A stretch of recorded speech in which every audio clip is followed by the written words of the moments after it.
The people around you are not your community. They are your ceiling, and you've been calling that ceiling family. Most people never question the relationships they were handed. You were born into a family you didn't choose, assigned to classrooms with people selected by geography, not merit. You formed friendships based on proximity and repetition, not vision, not standards, not ambition. And somewhere along the way, you mistook familiarity for alignment. That mistake is costing you more than you know. The average person is not neutral. They're not simply background noise in the theater of your life. They are an active environmental force. And that force has a direction. It pulls down, always down. Not out of malice, but out of something far more dangerous: comfort. Mediocrity is not a personality flaw. It is a gravitational system. It has mass, it has momentum, and the longer you remain inside its orbit, the more its physics begin to govern your behavior, your language, your ceiling of ambition, and ultimately, your self-concept. Behavioral science has a term for this: social entrainment. The tendency of a complex biological system, which is what you are, to synchronize its rhythms with the dominant oscillating system in its environment. You do not consciously decide to adopt the habits, fears, and limitations of the people around you. Your nervous system does it automatically, because the human brain is a fundamentally social prediction machine. It pattern matches, it mirrors, it calibrates to its surroundings as a survival mechanism. This is not metaphor, this is neuroscience. Research by behavioral economist Nicholas Christakis demonstrated that behaviors, including depression, ambition, and happiness, spread through social networks like infectious disease, not through conversation, not through conscious influence, through proximity alone. You do not need to share their values to be infected. You only need to be near them long enough. And the transfer has already begun. Machiavelli understood this 5 centuries before the data existed. In The Prince, he wrote with surgical clarity about the contaminating influence of weak men on capable ones. His directive was not compassionate, it was architectural. Control your environment as you would control a battlefield, because that is precisely what it is. The people around you are not your support system, they are your operating conditions. And right now, those conditions are working against you. You need to understand the precise mechanism by which ordinary people destroy extraordinary ones. Not through confrontation, not through sabotage, through something quieter, more insidious, and virtually impossible to detect while it is happening to you. The process has a name: social osmosis. And like its biological counterpart, it operates across a gradient, moving from high concentration to low, pulling the exceptional down toward the average, never elevating the average up toward the exceptional. This is not pessimism, this is thermodynamics applied to human systems. Psychologist Elaine Hatfield's research on emotional contagion established that humans unconsciously synchronize facial expressions, postures, and ultimately emotional states with those around them. Within seconds of interaction, your brain was built to merge with its social environment. In the ancestral context, that was survival. In your current context, surrounded by people who have made peace with permanent mediocrity, it is psychological suicide. The mechanism deepens further through identity-based conformity. Robert Cialdini's foundational work on social proof demonstrates that humans use the behavior of others as a primary reference point for calibrating what is normal, acceptable, and possible. When your reference group operates within a narrow band of ambition, your unconscious mind begins to treat that band as the definition of reality. Not a choice, not a limitation. Reality itself. This is where the damage becomes structural. You stop dreaming at the scale you once did.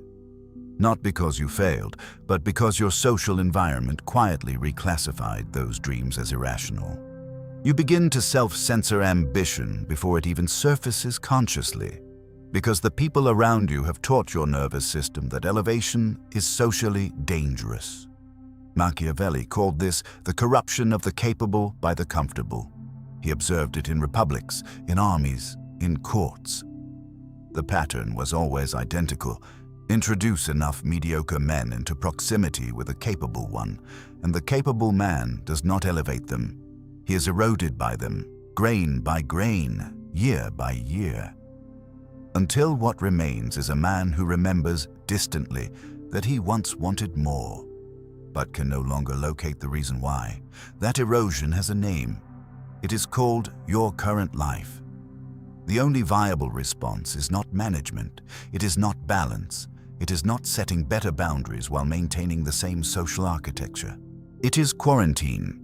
Mediocrity does not announce itself. It arrives wearing loyalty, familiarity, history. It arrives in the voice of people who genuinely believe they love you, and who will, with that love, dismantle you completely if you allow it. These are the 5 archetypes. Study them with the detachment of a surgeon. The comfortable friend is the most dangerous precisely because they pose no obvious threat. They are pleasant. They mean well. They are simply done. Done growing, done pushing, done interrogating their own ceiling. Every conversation with them is a negotiation you don't know you're having. Between your future self and their present stagnation, they will not ask you to stop. They will simply make stopping feel normal. That normalization is the weapon. The martyred family member weaponizes sacrifice. They have given things up for the family, for survival, for circumstances, and that sacrifice has calcified into identity. Your ambition in their presence reads as ingratitude. Your elevation reads as abandonment. They will never say, stop. They will say, don't forget where you came from, which means precisely the same thing, delivered with enough emotional freight to stop you cold. The cynical critic is failed ambition wearing the mask of intelligence. They once wanted something. They reached for it, were defeated, and made a private decision. If they cannot have it, it is not worth having. Now they patrol the perimeter of your ambition with sophisticated skepticism. Their critique feels rational. It is not. It is scar tissue masquerading as wisdom. The false peer speaks the language of ambition fluently. They use the vocabulary of growth, goals, discipline, vision. But observe the trajectory, not the rhetoric. The false peer performs elevation without executing it. Their function in your life is to create the feeling of elite association while delivering none of its actual friction or standard. They are ambition's placebo. The well-meaning saboteur is perhaps the cruelest archetype because their destruction is rooted entirely in affection. They love you genuinely, and because they love you, they protect you from risk, from discomfort, from the savage uncertainty that all real growth requires. Their comfort is a cage built with good intentions, and it is no less a cage for the warmth of its construction. None of them are villains. That is precisely what makes them so effective. You cannot defend against an attack you have been culturally conditioned to receive as love. Machiavelli was clear on this. The intent of the actor is irrelevant to the impact of the action. A man who poisons your water supply out of ignorance leaves you equally dead as one who does it with malice. The question is never whether they mean well. The question is whether you can afford to remain in proximity to the damage. History does not remember the man who maintained balance. It records sovereign decisions, and sovereign decisions, without exception, required sovereign sacrifices. The most consistent of those sacrifices was not money, not comfort, not safety. It was people. Niccolò Machiavelli wrote The Prince in Exile, stripped of political power, socially severed, physically removed from the Florentine court he had served for 14 years. That enforced isolation became the crucible in which the most ruthlessly clarifying political text in Western history was forged. Remove the social noise, the obligations, the performance of belonging, and what remains is thought at its most sovereign. Machiavelli did not mourn the severance. He weaponized it. Isaac Newton produced his most foundational work, the laws of motion, calculus, universal gravitation, during the Great Plague of 1665, when Cambridge closed and he was forced into isolation for 18 months. Separated from academic society, from the friction of social obligation, Newton's output during that single period exceeded what most scientists produce across entire careers. Historians call it his annus mirabilis, his miracle year. It was not miraculous, it was uncontaminated. Nikola Tesla made deliberate, uncommented decisions throughout his life to sever relationships and refuse the comfortable domesticity that consumed his contemporaries. He never married. He maintained few genuine friendships. He redirected every unit of psychological energy that average men distributed across social maintenance back into his work. The result was over 300 patents and technological architecture that still governs modern civilization. Tesla did not lack the capacity for connection. He understood, with cold precision, its opportunity cost. Arthur Schopenhauer was explicit in both his written philosophy and his lived practice. Ordinary social life was, in his precise formulation, a mechanism for the leveling of the exceptional. He observed that intelligent men sought solitude not as compensation for social failure, but as preference, because the inner world available to a disciplined, isolated mind vastly exceeded the intellectual nutrition available in average company. What unites every figure in this record is not genius in isolation. It is a specific, recurring decision architecture, a cold-blooded willingness to evaluate human proximity by its contribution to output and to sever what did not contribute without theatrical grief or public justification. None of them issued apologies for their standards. None of them confused loyalty to people with loyalty to their own potential. The distance they created between themselves and the ordinary became the exact space in which their legacy was built. Diagnosis without prescription is sophisticated suffering. You now understand the mechanism. You have recognized the archetypes. You have seen the historical record. The only remaining question is how. And how requires architecture, not emotion. Phase 1. The audit. Pull back from every significant relationship in your current social ecosystem and apply a single evaluative framework, cold, binary, non-negotiable. Does this person, through their presence, their standards, or their demands on my time and energy, make me more capable, or less? Not more comfortable, not more validated, more capable. If the answer is anything other than an unambiguous yes, you have your answer. The moment you begin constructing exceptions and qualifications, you are no longer conducting an audit. You are conducting a defense, defending the very architecture that is containing you. Organizational psychologist Adam Grant at Wharton distinguishes between givers, takers, and matchers in social ecosystems. His research demonstrates that the highest performing individuals ruthlessly identify and limit exposure to takers, while selectively deepening investment in relationships that generate reciprocal elevation. This is not cruelty. This is portfolio management applied to human capital. Your time and psychological energy are the scarcest assets you will ever possess. They are non-renewable. Every hour spent in low-frequency social environments is permanently withdrawn from your finite reserves. Phase 2. The distancing protocol. Severance rarely requires declaration. Declaration is theater, and theater serves the audience, not the architect. The distancing protocol operates on graduated withdrawal. You do not announce your departure. You do not issue manifestos. You simply become less available. Responses slow, meetings thin, invitations are declined with decreasing explanation. The relationship does not end dramatically.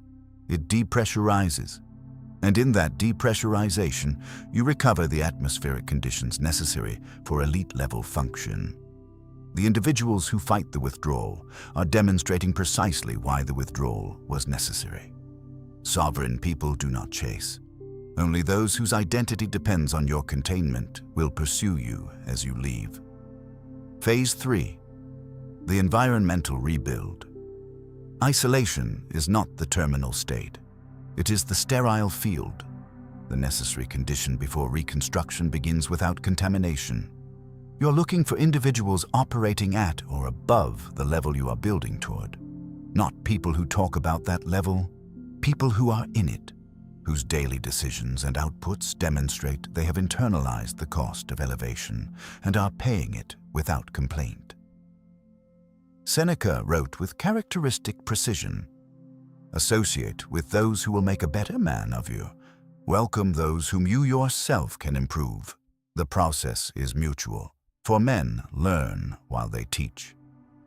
This is the only viable criterion for human association. Everything else is comfortable noise. You have been performing a character that was written by other people. The self you currently inhabit, with its specific fears, its particular ceiling of ambition, its reflexive self-deprecation, its carefully calibrated smallness. That self was not yours originally. It was assembled by your environment. Brick by brick, comment by comment, expectation by expectation, across years of proximity to people who needed you to remain within a range they could understand and tolerate. And now you are considering leaving them. But here is what no one tells you about that departure. You cannot take yourself with you. Not this version, because this version was architecturally designed to function within that environment. Remove the environment and the character loses its entire structural justification. What remains is not freedom, it is vertigo. This is the moment most men retreat, not because the logic fails, but because the severance of external relationships triggers something far more destabilizing than loneliness. It triggers identity collapse. And identity collapse, even when necessary, even when surgical, feels indistinguishable from annihilation. Psychologist Erik Erikson mapped identity formation as a lifelong negotiation between the individual and their social environment. What his framework implies, but rarely states with sufficient brutality, is that identity is not owned, it is borrowed. You did not construct your self-concept in isolation. You constructed it in constant dialogue with the people around you, absorbing their projections, their limitations, their definitions of what you are permitted to become. 3 things must die before reconstruction can begin. The approval mechanism must die first. The neurological reflex that routes every significant decision through the question of how it will be received by people whose opinion you have been conditioned to value. It was installed early, reinforced constantly, and operates below conscious awareness. It is currently vetoing ambitions you have not even consciously articulated yet. The inherited ceiling must die second. Every social environment produces an invisible upper boundary, an unspoken consensus about how far a person from this family, this background, this group is permitted to go. You absorb that ceiling so completely that you experience it not as an external imposition, but as personal limitation. The ceiling was never yours, but you have been using it as a roof. The relational identity must die third. You are someone's son, someone's friend, someone's familiar. Those relational identities are also cages with the doors left open. The man who defines himself only in relation to others has no self to speak of, only a collection of roles calibrated to the expectations of their audience. Reconstruction does not begin with vision or affirmation. It begins with function. You select a domain, a craft, a discipline, a field of competitive endeavor, and submit to its demands completely. Because competence is the only identity that cannot be socially constructed or socially destroyed. It answers to the standard of actual performance, not human opinion. Neuroscience confirms this with precision. Neuroplasticity, the the brain's capacity to physically restructure its neural pathways through sustained behavioral change, operates on a principle directly relevant here: pathways that fire together, wire together. The old identity is not metaphorically embedded. It is physically inscribed in your neural tissue. Dismantling it requires behavioral replacement, new actions, sustained across sufficient time that literally rewire the substrate on which identity runs. You do not think your way into a new self. You act your way into one, and you cannot kill a character in the room where it was born. You have to leave. This is where most men stop. Not because the argument failed, not because the logic collapsed. They stop because stopping is comfortable, because the architecture of their mediocrity is familiar, because the known ceiling, however suffocating, requires nothing from them, and the unknown frontier requires everything. They will call it balance. They will call it humility. They will call it loyalty. It is none of those things. It is surrender dressed in the language of virtue. Strip away every qualification, and what remains is a single, unambiguous binary that every man must eventually answer. Not rhetorically, not intellectually, but with the actual architecture of his life. You will either design your environment with sovereign intentionality, or your environment will design you by default. There is no third option. Neutrality is not available.